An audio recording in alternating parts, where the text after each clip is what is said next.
Hello and welcome to the Giving Voice to Depression podcast, brought to you by Recovery.com, the best place to find mental health and addiction treatment for anyone, anywhere. Each week, we profile a guest who shares openly about their mental health journey. They share because they understand that when people don't talk about their depression or other mental health conditions, those of us who do struggle with them can feel like we're the only ones, that there's something wrong with us and that no one understands. We understand. I'm Terry McGuire, the creator and co-host of this podcast. You have my promise that we'll keep it real here. Depression is real, and we're not going to sugarcoat our discussions about it. Hope is also real, and you'll get a dose of that here too. I'm Carly McCullough, a licensed social worker and educator, and Terry's daughter. We've both experienced depression and also support loved ones struggling with it. We're here to normalize talking about depression and mental health in our communities, as well as our families. And to share real-world tested strategies that have worked for other people who have walked similar paths. Thanks for joining us. We record a couple new interviews each month and also replay some of our best ones from the archive so that newer listeners don't miss out on those. This episode is from the early years when my Aunt Bridget was co-hosting. Hi, Terry. Hi, Bridget. As you know, with each of our podcasts, we try to present a different perspective on depression. And today, we're looking at depression in older adults. WebMD reports that late-life depression affects about 6 million Americans, and that of that 6 million, around 10% seek treatment. That probably has something to do with why the National Institute of Mental Health considers depression in people 65 and older to be a major public health problem. Exactly. And another statistic that really surprised us was that the suicide rate among people 80 to 84 is more than twice that of the general population. Did not know that. I didn't either. And today we're going to hear Mary's story. And Mary is the mother of 8, the grandmother of 16, and the great-grandmother of 4. Go Mary. She's socially active and a lifelong learner. And now Mary will give voice to depression.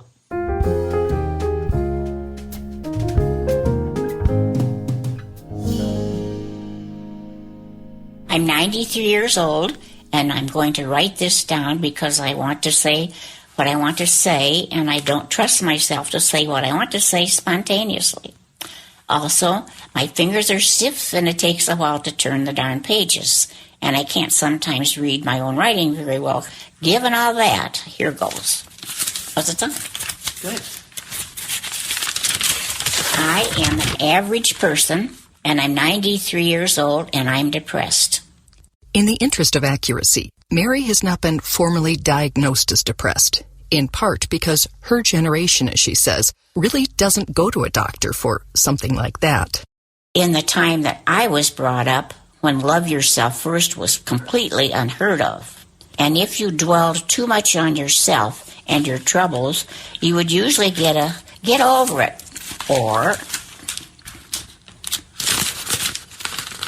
Or you're not the only pebble on the beach. Or go take a long, big bath, go to bed early, and then maybe you'll feel differently tomorrow.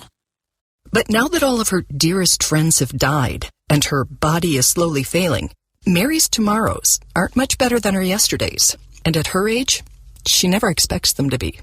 So I'm really, really disappointed in myself, and I'm truly surprised, very surprised, to find myself depressed at my age. What I need desperately is somebody, my peers, to understand that I'm depressed about being old and death. 2 subjects that none of us can avoid, right?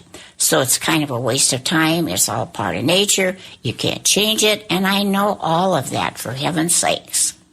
Woody Allen, the comedian, always says, I'm not afraid of death. I just don't want to be around when it happens. Anyway, there must be thousands of average people out there that feel just like me. I know that I can't change anything. I just need to talk to somebody. I don't tell my children because of the instant grapevine of the internet. I'd have them watching me every move like a hawk to see signs of depression. No thanks. I'll just be depressed by myself. And I don't want platitudes from anybody. We all have the same feeling, and I would just silently always say, shut up. And so, it's tricky. Research confirms the stigma attached to mental illness and psychiatric treatment is even more powerful among the elderly than among younger people, which can keep people like Mary from admitting they're depressed, even to themselves, while they, their families, and even their doctors often misidentify depression symptoms as a normal part of the aging process. In my case, I don't think it's an illness. I just think it's what happens when you're old. I know that. I'm not wallowing in this. I'm just really sad I've got it. And I didn't expect to. Because like you said, I managed everything else this long. Why would it suck you now? I can't believe it. But I am. There is a term self-stigma. You're judging yourself, saying, I'm ashamed. Yeah, I am. Yes, I am. Mm-hmm. But you wouldn't be ashamed of yourself if you had diabetes. You wouldn't think you were weak if you had the flu. No, but I see that as a whole different... It's like apples and oranges to me. A feeling she elaborated on in her written statement. The average person like me doesn't like to admit to depression. I associate it with a weakening on my part when I should be coping better. Meanwhile, my low-grade depression messes up everything about how I feel about things now. Like, what does it really matter anyway? Or do I really have to get out there and try to enjoy things? What a way to live. Does someone and other people feel like me? I feel like I'm being an ungrateful pain in the neck to myself. So I say to myself, well, my dear, what do you expect at your age? And I say right back to myself, I didn't expect to be this old. And despite the fact she lives in senior housing, where everyone else is old too, she says the topic of mental health just isn't discussed. I mean, you just can't come up and say, hey, honey, let's bare our souls to each other. You know, I really feel sad, don't you? Let's talk about this. You don't do that, at my age. Like if you said to me right now, how are you feeling today? And it's fine, how are you feeling? And then just fine right back again, so what good is that? I wouldn't probably open up. I know this is an enigma. But if I found the right person, I would. And gladly so. But all the right people that I know died on me. What stops you from saying at the dinner table, I was interviewed on depression today for a project somebody's doing. If that's a topic any of you are familiar with or want to talk about, I'm your gal, and you might get a knock on your door, and you might find that person. Sure, I can try that tonight. That's a new approach. It gets detached so that it's not just me. Yeah. But I don't think I'll get many takers, but I can let you know. You only need one, right? Yeah. When no one talks about it, no one talks about it. Yes, that's right. That's the thing. That's the thing. Of the people of my age level, yeah. We just don't really bare ourselves too often. Is this hard for you? To do what? To talk to me about it? No, but you're special. Well, thank you. I so appreciate that. Yeah. So you are good at making other people feel good. Oh, yeah. You're special, too. And I know, again, that this isn't a great tragedy in my life. It just takes the flavor of it away. Mm-hmm. That's about it. I hate to see a little tear going down your cheek right now. Actually, it was from laughing just now. Oh, okay. That makes me feel much better. Yeah. So, what can the people in your life who aren't 93 do to support you or to be there for you or to help in any way? Be there. Just be there. Yeah, I'm not, and I don't mean talking about depression. Right. Just be around and show up. Yeah. Yeah. If you can't show up when I'm alive, don't bother to show up when I'm dead. Is my little thing. Fair enough. And we don't want you to show up and sit down for an hour and a half, as if you would or could. But you got to show up. You really do have to show up. And I have a granddaughter that really calls me almost every day, believe it or not. And we just kind of check in. Sometimes we just say we're checking in, and sometimes we say more than that, and that means a great deal to my life. The bottom line is we're ready to die, and we're getting ready for it, and there's nothing you can do about it. That's the bottom line.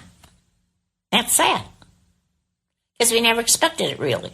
We knew it intellectually. We all know it intellectually. But when you're right down there with no wiggle room, it's different.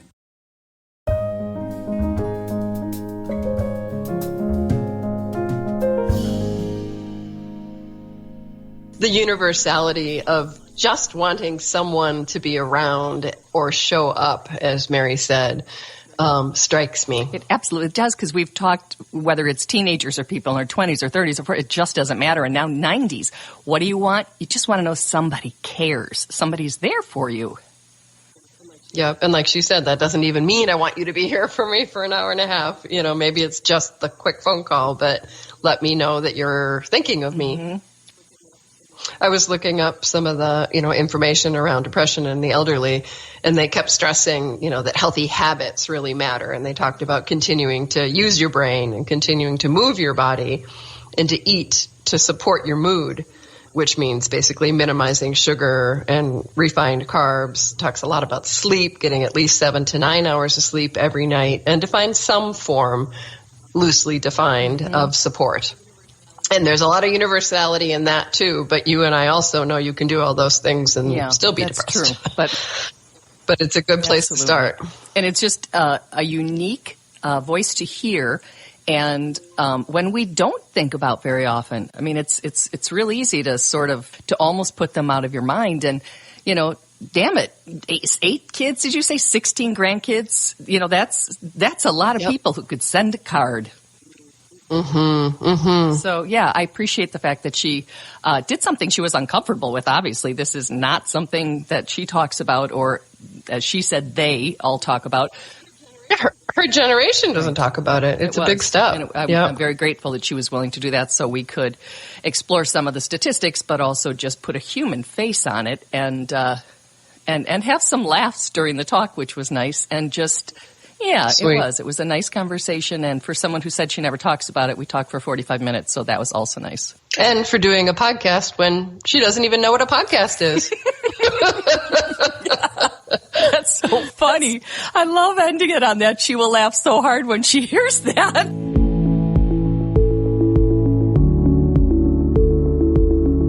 We really hope that this discussion helps give some language or context to your own depression, or ideas for how to support someone else in your life living with it. We invite you to check out the hundreds of episodes in our archive and to explore both the Resource Hub and treatment options on recovery.com. Depression is too dark a road to walk alone. We'll be back next week.